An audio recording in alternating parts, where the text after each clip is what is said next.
Welcome to జనం కోసం journalism news. పరకాలలో BRS ఘనంగా ఆవిర్భావ దినోత్సవం. కాంగ్రెస్ పై చల్లా ధర్మారెడ్డి ఘాటు విమర్శలు.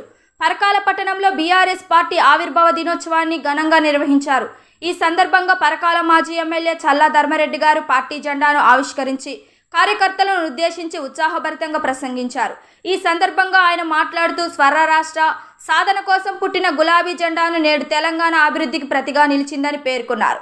బీఆర్ఎస్ పార్టీ పాలనలో రాష్ట్రం అన్ని రంగాల్లో అభివృద్ధి సాధించి దేశానికి ఆదర్శంగా నిలిచిందన్నారు.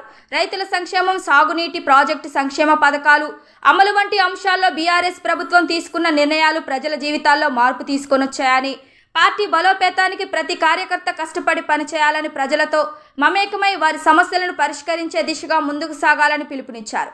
పార్టీ పట్ల నిబద్ధత, ఐక్యత ఉంటే బీఆర్ఎస్ మరింత శక్తివంతమవుతుందని స్పష్టం చేశారు. ఈ కార్యక్రమంలో ప్రజాప్రతినిధులకు, పార్టీ నాయకులు, యువత, కార్యకర్తలు, అభిమానులు పెద్ద సంఖ్యలో పాల్గొన్నారు.